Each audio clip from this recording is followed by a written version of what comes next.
Assalamualaikum warahmatullahi wabarakatuh. Saya Monika dari kelas 10 BDP 3 akan mempresentasikan hasil LKPD kelompok 3 yang beranggotakan 1 Monika, 2 Muhammad Hasbi, 3 Muhammad Tirta, 4 Mutiara Santi, 5 Naila, 6 Naisha. Alat dan bahan: 1 botol plastik air mineral 1500 ml 3 buah, 2 gunting atau cutter, 3 kacang hijau atau toge, 4 tanah secukupnya, 5 air sumur, 6 POC, 7 cuka 90%, 8 penyemprot tanaman. Langkah kerja: 1. Siapkan 3 botol air mineral 1500 ml dan lubangi dengan menggunakan cutter atau gunting.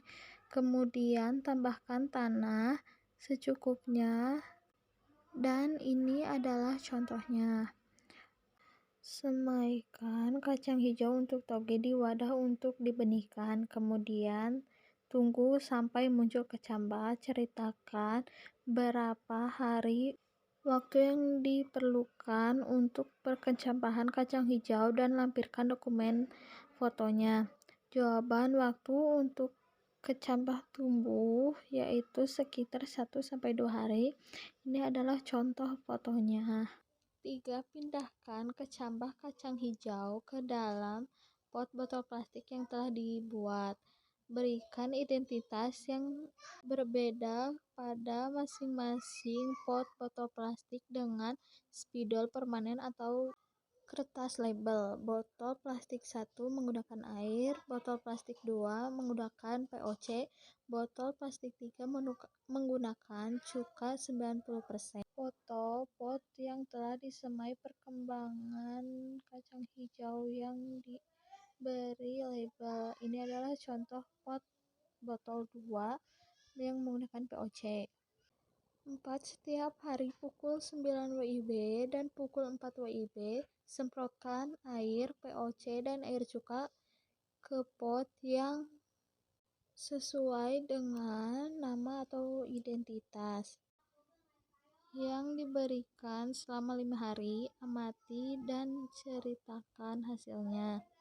Ini adalah contoh hasilnya, itu hari pertama, ini hari kedua, ini hari ketiga, dan ini hari keempat, dan ini hari kelima. 5. Analisis kenapa hasil dari penyiraman tersebut menunjukkan gejala yang berbeda antara pot tanaman yang disiram oleh air, POC, dan cuka. Tentukan hasil dari penyiraman menyebabkan hasil yang berbeda karena pada setiap cairan memiliki kandungan yang berbeda. Beda juga untuk kacang hijau yang disiram oleh air sumur lebih cepat pertumbuhannya karena semakin banyak kadar air yang diberikan maka semakin cepat pula laju pertumbuhan tanaman kacang hijau. Untuk kacang hijau yang disiram oleh POC, hasilnya sangat bagus dan tidak memakan banyak waktu yang lama untuk pertumbuhannya. Karena di dalam POC ada kandungan yang dapat membuat percepatan proses pertumbuhan, yaitu kandungan unsur hara yang terdapat dalam pupuk tersebut, yaitu C organik sebesar 0,55%, N total 0,18%, P205 0,043%, K20 1,137%, C per N 3,06%, dan mempunyai pH 4,5. Untuk kacang yang disiram oleh cuka, pada kelompok kami terjadi kegagalan karena cuka mengandung asam aseat yang digunakan untuk menambah rasa asam yang membuat pertumbuhan kacang terhambat, yang membuat karena proses pertumbuhan kacang pun menjadi busuk dan menguning. Sekian dari kami. Wassalamualaikum warahmatullahi wabarakatuh.